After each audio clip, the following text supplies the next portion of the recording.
Beralih ke informasi berikutnya, pemirsa, penyidik Komisi Pemberantasan Korupsi menggeledah sejumlah ruangan termasuk ruang kerja Bupati di kantor Pemkab Sukoharjo.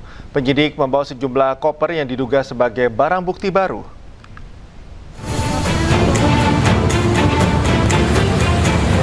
Komisi Pemberantasan Korupsi kembali menggeledah kantor Bupati Sukoharjo dan sejumlah ruangan di lingkungan pemerintah Kabupaten Sukoharjo. Selain kantor Bupati Sukoharjo, penggeledahan juga dilakukan di Gedung Menara Wijaya, Gedung Kantor Dinas Pekerjaan Umum dan Penataan Ruang atau DPUPR, serta Gedung Badan Pengelolaan Keuangan Pendapatan dan Aset Daerah atau BPKAD. KPK mengamankan 3 koper dari penggeledahan ruangan kantor Bupati. KPK juga membuka segel sejumlah lokasi agar bisa mencari tambahan barang bukti. Totalnya ada berapa koper, Pak Aris? Itu saya nggak tahu ya, karena yang saksinya kan beda-beda, saya standby di sini. Tapi sepertinya memang mau ke sana itu tadi bawa koper gitu loh, tapi dapat barang bukti atau enggak kan, bisa tadi kopernya kosong atau Dari jam berapa tadi? Tadi saya terima dengan penyegelan sudah lepas Pak, itu sudah bisa digunakan atau? Sudah, intinya tadi sudah bisa digunakan? Iya, pesan saya Pak, ini ruang sudah selesai, bisa dibersihkan, bisa digunakan. Penggeledahan ini merupakan penyidikan lanjutan dalam kasus dugaan pemerasan yang dilakukan oleh Bupati Sukoharjo Etik Suryani. Dari Sukoharjo, Jawa Tengah, Dia Sintia, iNews melaporkan. 15 teman kuliah Joko Widodo jadi saksi di sidang kasus ijazah dengan terdakwa Roy Suryo dan Dr. Tifa. Usai jeda, iNews Room segera kembali.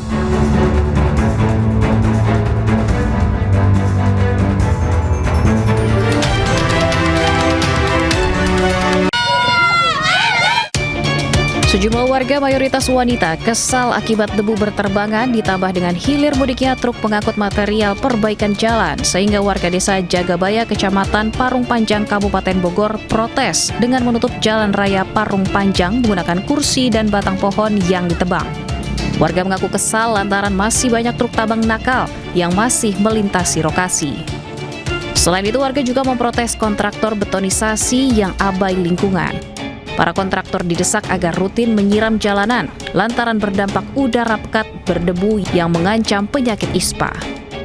Warga meminta pihak pelaksana proyek perbaikan jalan provinsi untuk lebih sering melakukan penyiraman jalan dengan volume air yang lebih banyak untuk mengurangi debu yang berterbangan akibat aktivitas kendaraan. Jalan ini ngebul, Pak. Nah, terus? Dan juga ibaratnya kendalanya apa? Anak cucu saya pada sakit, Pak. Soalnya apa? Jalannya nggak pernah disiram. Kita nggak minta apa-apa sebagai warga, cuman pengen diperhatikan jalannya. Tadinya kan kita rutin Pak, penyiraman itu sehari 2 kali ya kan, kendaraan 1, ada trouble ya, mungkin hari ini nggak kekapar kan, akhirnya kan masyarakat ya mulai demo. Untuk depannya akan kita perbaiki dari kendaraan penyiraman sampai alat-alat sedot, alkon. Kepala Seksi Ketentraman dan Ketertiban Kecamatan Parung Panjang, Maman Suherman, meyakini akan menyetujui permintaan warga untuk menambah intensitas penyiraman jalan guna mengurangi dampak debu selama musim kemarau. Usai dimediasi, pihak kontraktor dan warga langsung membubarkan diri.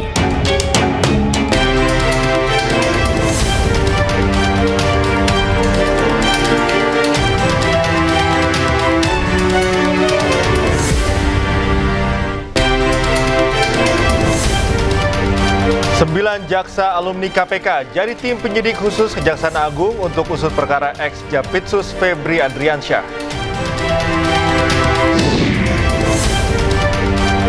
Ex-Jampitsus terseret dugaan mega korupsi dan pencucian uang. DPR didesak percepat sahkan RUU perampasan aset.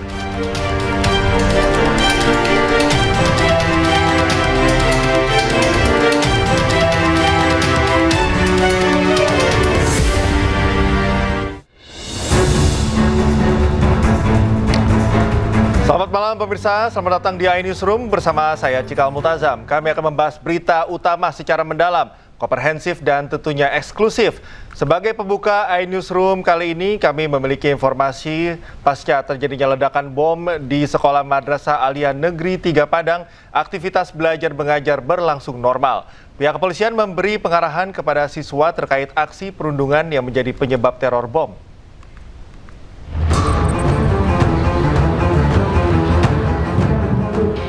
Pasca terjadinya ledakan bom rakitan di sekolah madrasah Aliyah Negeri 3 Padang, Sumatera Barat, aktivitas belajar mengajar berlangsung normal. Sejumlah petugas kepolisian dari Polsek Koto Tangah memberikan pengarahan kepada siswa terkait buruknya dampak sikap pembulian di lingkungan sekolah. Sementara di sekitar TKP ledakan bom rakitan sudah tidak dipasangi garis polisi. Diketahui pelaku berinisial R merupakan siswa yang pendiam dan berprestasi dalam nilai akademik. Orangnya sehari-hari nggak macam-macam, Pak. Dia baik-baik aja. Dia pendiam juga anaknya, Pak. Jadi saya pun heran kenapa dia melakukan itu. Tapi emang sering dibully dia? Kabarnya sih iya, Pak. Tahu dari mana dia dibully itu? Selain dari kesaksian dia kepada sekolah, terus dari teman-temannya juga ada yang ngomong. Teman sekolah juga yang bully? Kalau soal itu saya kurang tahu, Pak. Kalau untuk pendidikan sendiri, anaknya pintar atau gimana deh? Dia pintar, Pak. Dia juara kelas kemarin. Juara kelas kemarin? Juara kelas atau juara sekolah? Pokoknya juara 1 dia kemarin, Pak. Juara 1 ya? Sebelumnya, pelaku berinisial R langsung diamankan tim Gegana Polda Sumatera Barat dan Polresta Padang yang tiba ke TKP. Saat dilakukan penyisiran di sekitar sekolah, petugas menemukan 3 buah peledak rakitan berdaya ledak rendah di kamar mandi dan di dalam tas pelaku. Petugas juga temukan serpihan kelereng, bubuk misiu, ketapel, ujung anak panah, dan korek api di sekitar lokasi ledakan. Tadi ada bom molotov ya, peralatan kayak di dalam ransel ada ketapel, ada kelereng, ya. Itu bagian dari barang-barang yang akan digunakan untuk melampiaskan emosinya kepada teman yang sering. Yang meledak ini, Pak, ini disengaja diledakkan atau tidak sengaja, Pak, menurut pelaku? Ya, jadi sengaja diledakkan di dalam kelas untuk mencelakai temannya itu. Ini berapa buah, Pak? Ya, berapa unit semuanya? Tadi yang dicoba diledakkan ada 1, terus yang 3 belum diledakkan, masih utuh. Terkait aksi pembulian terhadap pelaku pengeboman, seorang siswa terduga pelaku bully tengah menjalani pemeriksaan serta penanganan proses hukumnya sudah dilimpahkan kepada unit Satreskrim Polresta Padang. Dari Padang, Sumatera Barat, Budi Sunandar, iNews melaporkan. Sebelumnya, polisi menggeledah rumah seorang siswa yang merupakan pelaku teror bom di Madrasah Aliyah Negeri 3 Padang. Pelaku diduga dendam karena kerap menjadi korban bullying teman-temannya.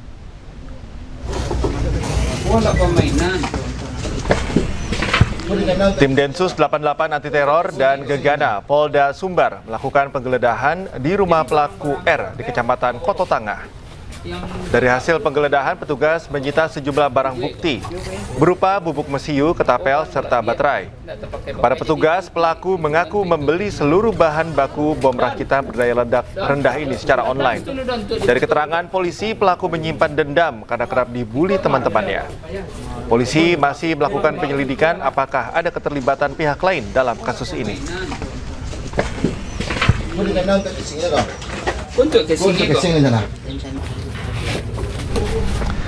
Beralih ke informasi lain, pemirsa, Kejaksaan Agung menerbitkan 3 surat perintah penyidikan baru untuk melanjutkan penanganan 3 perkara yang menyeret mantan Jampitsus Febri Adriansyah. Sprindik baru diterbitkan Kejagung usai Polri menyerahkan sejumlah dokumen dan barang bukti. Kepala Pusat Penerangan Hukum Kejaksaan Agung Anang Supriyatna menyatakan penerbitan 3 sprindik dilakukan setelah penyidik Polri menyerahkan dokumen serta barang bukti kepada penyidik Kejagung. Anang juga menegaskan Kejagung tetap bersinergi dengan penyidik Polri dalam proses penyidikan lanjutan. Selain itu, KPK juga akan dilibatkan untuk melakukan supervisi.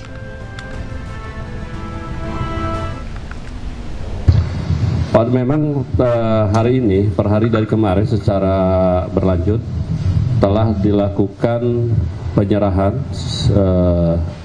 sejumlah barang bukti terkait dengan kasus dugaan tindak pidana korupsi dan TPPU dalam 3 perkara dari penyidik Polri kepada penyidik di Kejaksaan Agung.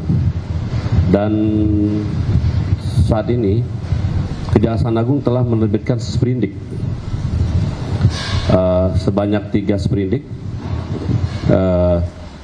Ada 3, yaitu terkait sprindik nomor 43 dugaan tindak pidana korupsi dan TPPU untuk PT Krakatau. Yang kedua sprindik nomor 44 dugaan tindak pidana korupsi untuk perkara PLTU PLN yang bailout.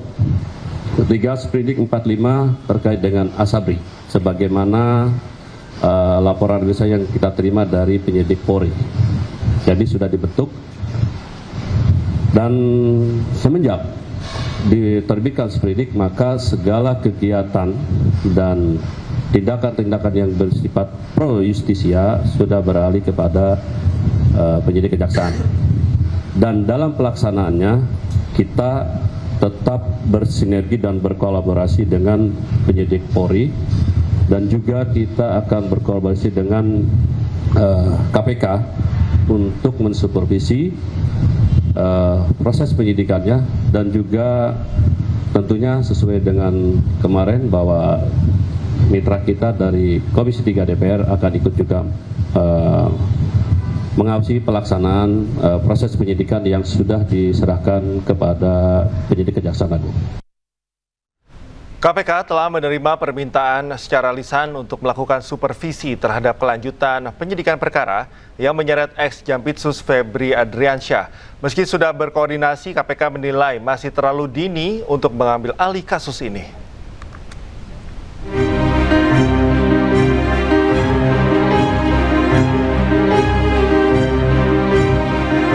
Ketua KPK Setio Budianto menilai masih terlalu dini bagi KPK untuk mengambil alih kasus dugaan korupsi dan TPPU yang menyeret mantan Jampitsus Febri Adriansyah.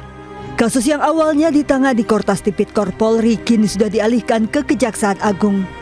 Penanganan kasus ini di Kejaksaan Agung pun masih tahap awal lantaran masih perlu pendalaman barang bukti serta dokumen. Namun Kejaksaan Agung juga telah berkoordinasi dengan KPK. Ya, saya kira terlalu dini ya, itu kan masih berproses di Kejaksaan Agung, gitu. Prosesnya sementara berjalan, koordinasi banyak lagi yang dilakukan, masalah pendalaman barang bukti, pendalaman dokumen, dan lain-lain. Baru proses awal, jadi menurut saya ya silakan berproses dulu lah. Sedikit banyak sudah adalah pembahasan dari beberapa waktu yang lalu. Artinya itu menunjukkan keseriusan daripada Kejaksaan Agung untuk menindaklanjuti penanganan. Terkait supervisi kasus, KPK akan mengikuti sesuai aturan pasal 6 Undang-Undang KPK nomor 19 tahun 2019 tentang kewenangan dan supervisi KPK. Ketua Komisi 3 DPR RI Habibur Rahman menyebut KPK memiliki kewenangan mengambil alih penanganan perkara ini. Boleh saja ya, silakan saja kalau KPK kan punya kewenangan. Tapi gini, kita kemarin sudah sampaikan bahwa kasus ini disupervisi langsung oleh KPK. Kan sama aja, ya kan? Jadi KPK melakukan supervisi gitu. Sebelumnya usulan agar KPK segera mengambil alih kasus ini disampaikan oleh mantan Menko Polhukam Mahfud MD melalui kanal pribadinya di YouTube. KPK memang telah menerima permintaan secara lisan untuk melakukan supervisi setelah Kortas Tipikor menyerahkan kelanjutan penyidikan perkara ke Kejaksaan Agung. Namun KPK tetap menunggu permintaan secara tertulis yang nantinya akan dibahas sesuai SOP yang berlaku di KPK. Dari Jakarta, tim liputan iNews melaporkan. Sementara itu, Kejaksaan Agung telah membentuk tim penyidik khusus untuk mengusut perkara yang menyeret Febri Adriansyah. Tim penyidik khusus bentukan Kejagung diisi 9 jaksa senior yang mayoritas merupakan alumni KPK.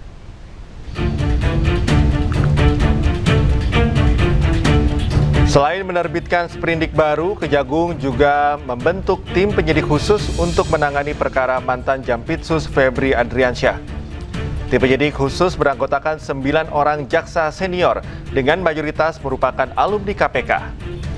Selain itu, Kejagung juga masih mempelajari status tersangka yang dikeluarkan Polri untuk Febri. Dalam sprindik baru, kami terbitkan makanya sprindik yang sifatnya khusus, kita bentuk tim khusus. Ini terdiri dari 9 orang. Yang jelas sebagian besar penyidik-penyidik ini yang berasal mantan alumni KPK. Kita sudah menunjukkan sprindik. Tersangka itu kan dikeluarkan dari sana ya. Nah tentunya kita pelajari, nanti penyidik ini kita buka, kita pelajari dulu berdasarkan barang-barang bukti yang ada, juga sambil berlanjut ini, termasuk nanti kan kita belum menerima, ini yang baru kita terima kan dokumen-dokumen, belum barang bukti, nanti juga tersangka kita terima.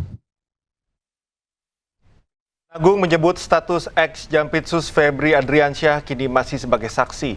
Hal ini setelah Kejaksaan menerbitkan surat perintah penyidikan atau sprindik baru untuk melanjutkan penanganan perkara yang dialihkan dari Polri. Tidak gugur, tapi kan kita sprindik dulu, terbit. Tidak gugur, yang penting kita terima dulu, kita pelajari semua. Dalam pertimbangan kita termasuk sprindik dari Polri. Orang dan sprindik dari Polri.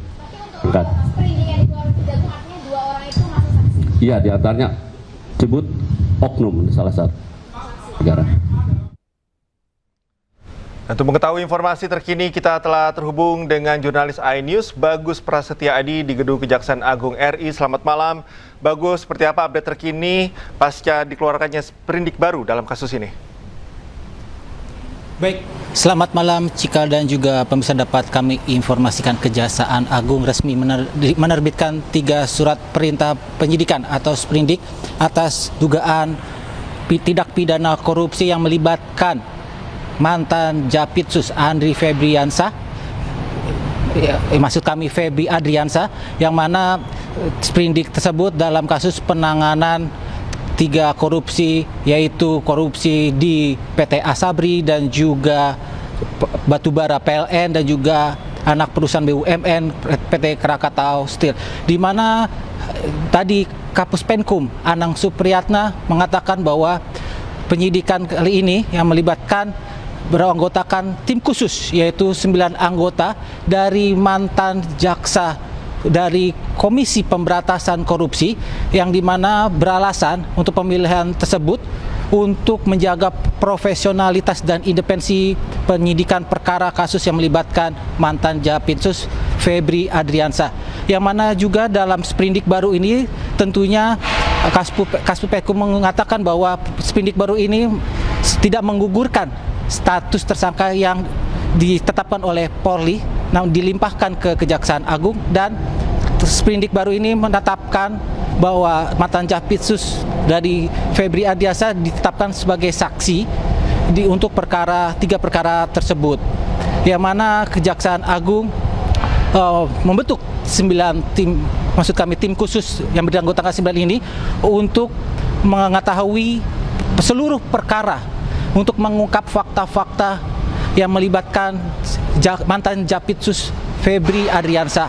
Dan juga saat ini Kejagung sudah menerima pelimpahan barang bukti berupa dokumen, nantinya itu akan diperiksa oleh tim penyidik dari Kejagung, yang mana tadi juga Kortas Tipikor Polri memberikan bukti, alih bukti berupa dokumen-dokumen dan juga bingkai foto, dan mana juga itu untuk memperkuat penyidikan dari Kejaksaan Agung. Dan juga tim khusus pembentukan 9 anggota ini tidak melibatkan jaksa dari internal Kejaksaan Agung untuk menjaga profesionalitas dan juga independensi.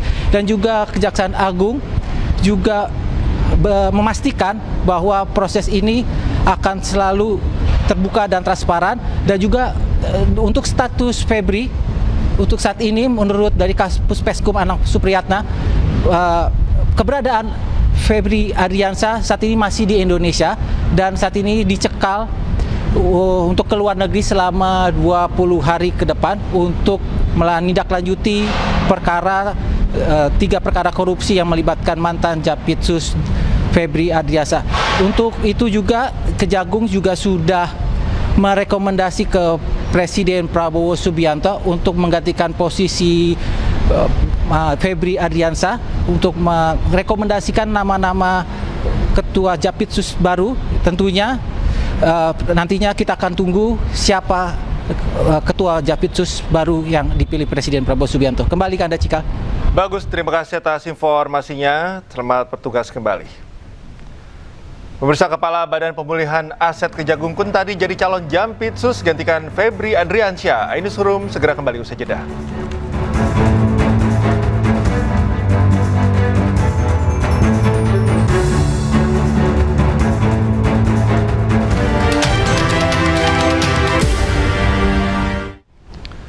Pemirsa, penyidik gabungan Kortas Tipkor Polri dan Ditreskrim Suspolda Metro Jaya kembali mendatangi gedung Jaksa Agung Muda Tindak Pidana Khusus pada Rabu siang. Kunjungan ini untuk menyerahkan barang bukti terkait kasus korupsi yang menjerat ex-Jampitsus Febri Adriansyah.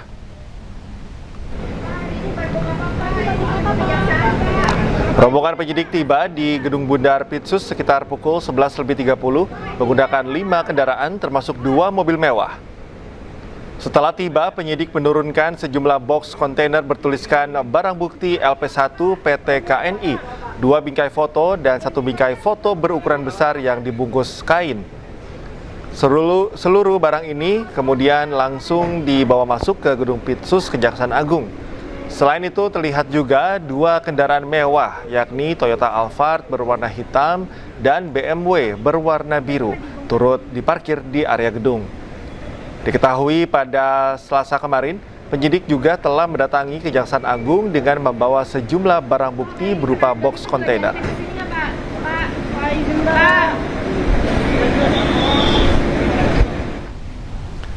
Mantan Kabar Reskrim Polri Susno Duaji optimis Kejaksaan Agung akan banyak membongkar kasus besar lainnya. Ia menilai saat ini adalah momen bagi Kejagung mengembalikan kepercayaan publik.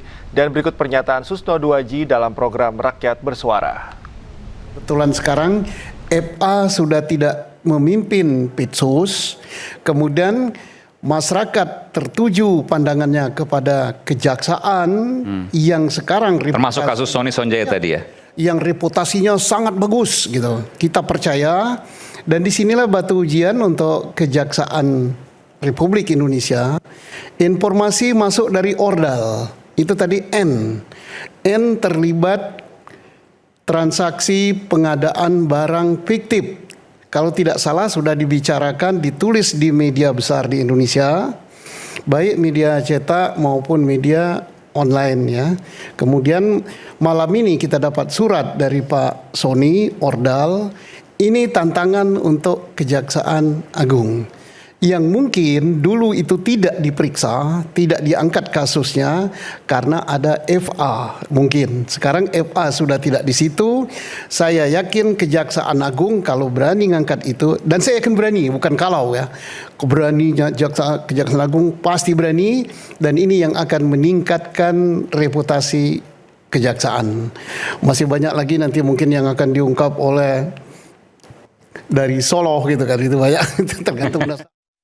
Jaksa Agung telah mengirimkan surat kepada Presiden Prabowo Subianto terkait usulan nama calon Jampitsus menggantikan Febri Adriansyah. Mensesnek mengungkapkan bahwa sosok calon Jampitsus adalah Kuntadi yang kini menjabat sebagai Kepala Badan Pemulihan Aset Kejagung.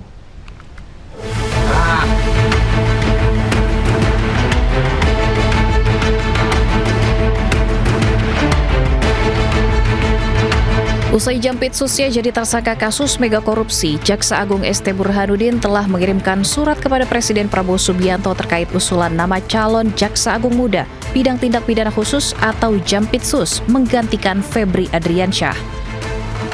Hal itu dibenarkan oleh Menteri Sekretaris Negara atau Mensesnek Prasetyo Hadi, di mana surat tersebut telah diserahkan Jaksa Agung pada hari Selasa kemarin. Mensesnek juga mengungkapkan bahwa sosok pengganti Febri Adriansyah sebagai Jampitsus adalah Kuntadi.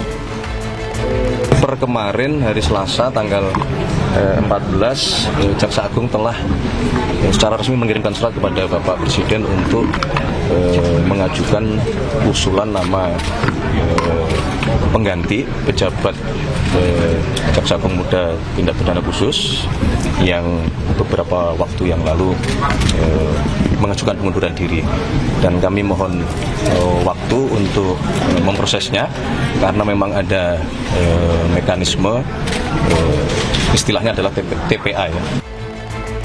Kuntadi merupakan salah satu jaksa senior di Korps Adiaksa, kelahiran Semarang, Jawa Tengah pada Januari 1970. Sejumlah posisi strategis pernah diemban Kuntadi. Tahun 2018, Kuntadi pernah menjadi Kepala Kejaksaan Negeri Jakarta Pusat.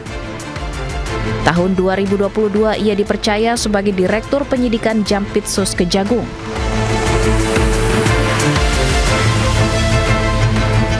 Tahun 2024, Kuntadi dipromosikan sebagai Kepala Kejaksaan Tinggi Lampung dan kemudian dipindahkan sebagai Kepala Kejaksaan Tinggi Jawa Timur. Tahun 2025, Presiden Prabowo menunjuk Kuntadi sebagai Kepala Badan Pemulihan Aset Kejaksaan Agung. Mensesnek juga menambahkan mekanisme tim penilaian akhir mengenai usulan Jampitsus baru bisa dirampungkan pekan ini. Pemerintah akan memprioritaskan proses penilaian itu sehingga bisa segera diumumkan ke masyarakat melalui keputusan Presiden. Setelah ex-Jampitsus ditetapkan sebagai tersangka korupsi dan pencucian uang, DPR didesak untuk segera mengesahkan RUU Perampasan Aset. Undang-undang perampasan aset digadang-gadang menjadi payung hukum kuat untuk miskinkan koruptor.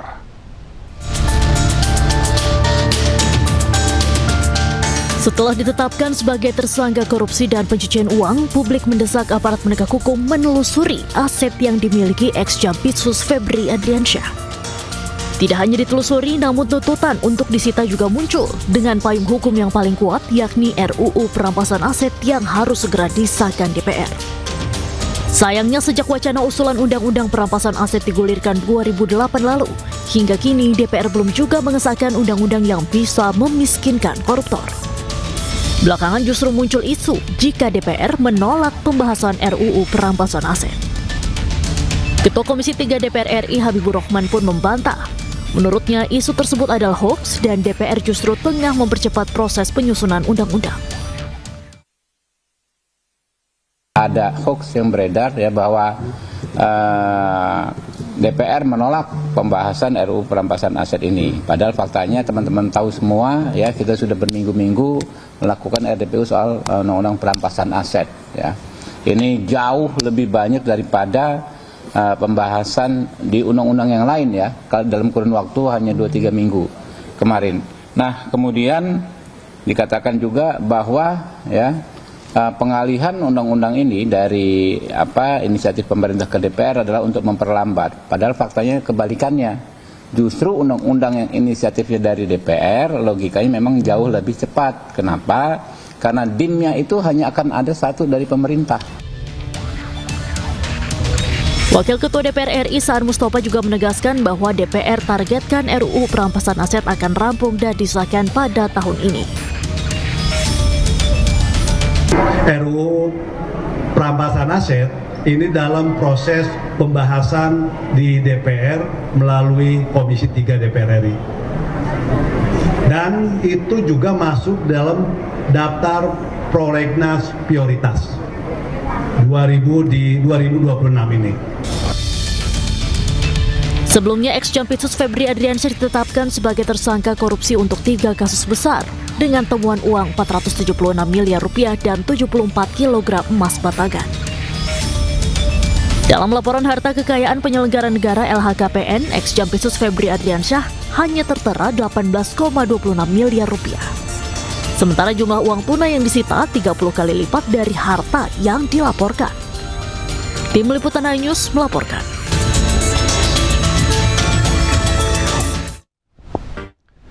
Kembali di iNewsroom, pemirsa, Polda Metro Jaya menyerahkan tumpukan dokumen di sidang pra-peradilan Roy Suryo.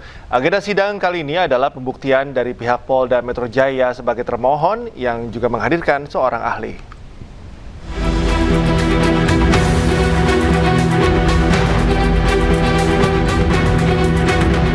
Tumpukan dokumen diserahkan Polda Metro Jaya ke Hakim Tunggal Sidang Pra-peradilan Roy Suryo, Rabu pagi. Tumpukan dokumen tersebut menjelaskan daftar barang bukti yang dimiliki polisi dalam menetapkan Roy Suryo sebagai tersangka. Selain tumpukan dokumen, Polda Metro Jaya juga menghadirkan saksi ahli hukum pidana Erdianto Effendi untuk memperkuat argumentasi polisi terkait keabsahan penetapan tersangka Roy Suryo. Kalau masalah relevan atau tidak relevan kan tidak sampai ke sana. Yang kita kan pra-peradilan terbatas pada ada atau tidak alat bukti. Masalah relevan atau tidak relevan nanti di pokok perkara atau. Agenda sidang kali ini merupakan pembuktian dari Polda Metro Jaya. Namun Roy Suryo dan kuasa hukum menilai banyaknya barang bukti polisi tidak serta-merta bisa menjadi dasar penetapan tersangka. Maka dalam hal memeriksa sah tidaknya penetapan tersangka, yaitu harus dilihat kualitas minimal 2 alat bukti permulaan yang cukup. Jadi bukan soal banyaknya alat bukti, ya. 148 saksi yang diperiksa oleh Polda Metro Jaya itu lebih banyak menerangkan peristiwa pencemaran nama baik dan fitnah, bukan kepada pokok pasal 32 yang ancaman pidananya 8 tahun. Pada sidang sebelumnya, Roy Suryo menghadirkan 4 orang saksi fakta dan seorang saksi ahli serta bukti-bukti. Dari Jakarta, Tim Liputan iNews melaporkan. Ahli digital forensik Rismon Sianipar buka suara terkait sidang pra-peradilan Roy Suryo. Rismon menyebut dirinya tidak akan memilih mengajukan pra-peradilan jika jadi terdakwa dan akan menggunakan keilmuannya untuk membuktikan kebenaran. Pun saya saat itu nggak diberi maaf oleh Pak Jokowi dan saya dijadikan terdakwa, ya, maka saya tidak akan mengajukan IRJ. Saya tidak akan mengajukan pra-peradilan, Bang. Sesuai dengan apa yang saya jawab dalam BAP saya, baik sebelum maupun sesudah dinyatakan saya tersangka. Artinya hadapin aja gitu ya? Hadapi, karena pada saat itu ada ratusan ya Bang ya, BAP itu semua saya jawab penuh dengan keilmuan saya. 3 hari loh? 3 hari tidak berturut-turut ya Bang ya, Senin, Kamis, dan Senin lagi minggu depannya. Iya, 3 kali full sampai jam 6 sore. Itu semua saya jawab, sehingga ketika saya menjadi terdakwa, saya akan banjiri persidangan saya itu dengan keilmuan saya, dengan terminologi yang saya kuasai selama 30 tahun sejak saya kuliah di Teknik Elektro UGM. Itu perlawanan saya. Sebanyak 15 teman masa kuliah Presiden ke-7 RI Joko Widodo akan dihadirkan menjadi saksi di persidangan kasus ijazah dengan terdakwa Roy Suryo dan Dr. Tifa.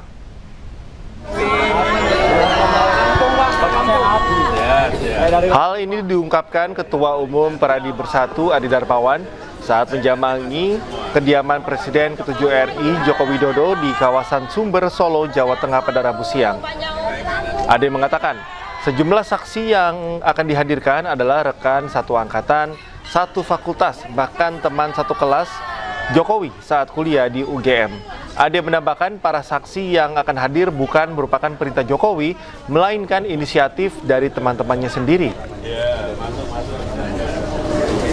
Ya, saksi-saksi tentunya harus siap betul bahwa apa yang menjadi keterangan itu mengalir seperti biasa, dan tentunya beliau semua teman-teman Bapak kompak untuk memberikan keterangan yang lebih kompak. Dan tentunya apa yang diberikan keterangan dari penyidik sampai pengadilan, itulah yang akan kita sampaikan bahwa hal ini kan kita lihat betul-betul terjadi storyteller yang ditata rapi. Seolah-olah Pak Jokowi adalah seorang yang tidak berkuliah lah, jasa palsu lah. Kita tepis semua. Kenapa? Karena kawan-kawan Pak Jokowi ini hadir untuk betul-betul membuktikan gitu bahwa persoalannya tidak benar. Ke informasi lain pemirsa, Menteri Perumahan dan Kawasan Permukiman Marwarar Sirait bersama Menteri Agraria dan Tata Ruang, Kepala Badan Pertanahan Nasional Nusron Wahid menetapkan sertifikasi sektor perumahan untuk masyarakat berpenghasilan rendah secara gratis. Rencananya pemerintah membuka program sertifikasi gratis khusus MBR ini dengan total kuota 8 juta bidang yang dilakukan mulai tahun ini hingga tahun 2028. Menurut Nusron, ada 3 rumpun yang berhak mendapatkan sertifikasi gratis. Rumpun pertama, masyarakat yang dapat bantuan perumahan pemerintah berupa bedah rumah sejak 2015. Baik melalui bantuan stimulan perumahan swadaya atau BPS, Kementerian Sosial, atau melalui Kementerian Kesehatan. Kemudian rumpun kedua adalah mereka yang mendapat program kredit fasilitas likuiditas pembiayaan perumahan atau FLPP, namun dengan syarat hak guna bangunan sudah dipecah dari HGB induk pengembang. Kemudian rumpun ketiga yakni masyarakat mandiri, di mana mereka membangun perumahan secara mandiri, namun yang bersangkutan masuk kategori MBR. Dan kita juga sudah laporkan terobosan yang paling luar biasa juga kalau pada kita adalah sertifikasi gratis bagi MBR, masyarakat berpenghasilan. Makanya tadi BPS ikutan rapat. Nanti kita berkolaborasi juga dengan grup perumahan. Hari Selasa jam 1 kita rapat di BRI. Dan nanti agenda berikutnya nanti Pak Nusron yang tentukan. Ya, itu adalah suatu karya yang luar biasa, support yang luar biasa dari Menteri ATR BPN bagi rakyat kecil. Judul programnya adalah sertifikasi sektor perumahan untuk masyarakat berpenghasilan rendah. Ini ada 3 rumpun yang berhak mendapatkan program ini. Rumpun pertama yaitu rumpun masyarakat yang mendapatkan bantuan perumahan dari pemerintah. Rumpun kedua bagi mereka yang mendapatkan program kredit FLPP, itu juga nanti sertifikasinya gratis. Rumpun ketiga, masyarakat mandiri. Mereka membangun perumahan secara mandiri, tapi yang bersangkutan masuk kategori. Menteri Koordinator Bidang Pangan Zulkifli Hasan menegaskan bahwa Koperasi Desa Kelurahan Merah Putih berbeda dengan supermarket. Ditemui di Kompleks Istana Kepresidenan, Zulhas mengungkap selama ini banyak masyarakat salah paham terkait keberadaan Kopdes yang dianggap akan menggantikan supermarket atau toko retail modern. Terkait hal ini, Menko Pangan menjelaskan bahwa Kopdes berfungsi sebagai off-taker atau penyerap hasil produksi masyarakat di tingkat desa seperti petani, peternak, hingga nelayan. Kopdes itu yang salah paham banyak dianggap seperti supermarket. Ya, para koperasi itu, Kopdes itu adalah infrastruktur pemerintah. Pasukan militer AS bombardir Iran 4 malam berturut-turut. Informasi selengkapnya hadir usai jeda. Tetaplah di iNewsroom.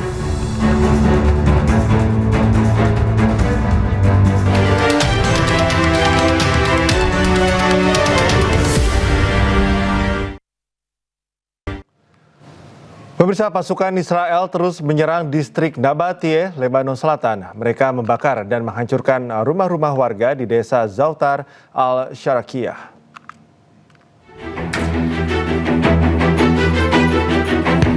Pasukan Israel menyerbu desa Zautar al-Sharakiyah di distrik Nabatiyeh, Lebanon Selatan. Mereka membakar dan menghancurkan sejumlah rumah warga di desa tersebut hingga kepulan asap tebal terlihat membubung pada Selasa sore. Pasukan Israel bergerak melalui kota Al-Garbiyah di mana dilaporkan terjadi tembakan senapan mesin yang hebat. Belum ada informasi resmi terkait adanya korban jiwa maupun luka-luka, namun otoritas Lebanon melaporkan serangan Israel di Lebanon sejak 2 Maret telah menewaskan lebih dari 4.000 orang dan melukai 12.000 orang lainnya. Setelah serangan 3 malam berturut-turut, pasukan militer AS meluncurkan serangan terbarunya terhadap Iran. Eskalasi meningkat usai AS memberlakukan kembali blokade Angkatan Laut di Selat Hormuz.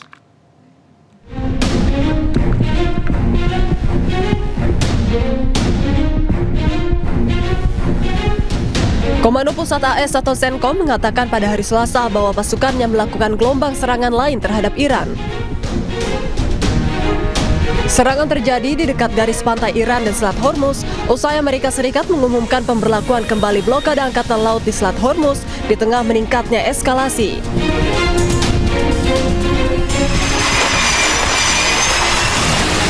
Jet tempur AS terlihat lepas landas dari kapal induk menjelang serangan terhadap target-target Iran. Namun tanggal dan lokasi pasti dari rekaman yang dirilis oleh CENTCOM tidak dapat diverifikasi secara independen. Senko melaporkan pasukan militer AS meluncurkan serangan terhadap target militer dan infrastruktur Iran selama gelombang serangan 7 jam. Serangan tersebut menandai hari keempat berturut-turut terjadinya eskalasi militer antara AS dan Iran. Kedua pihak saling menuduh melanggar gencatan senjata usai tanda tangan nota kesepahaman pada 17 Juni.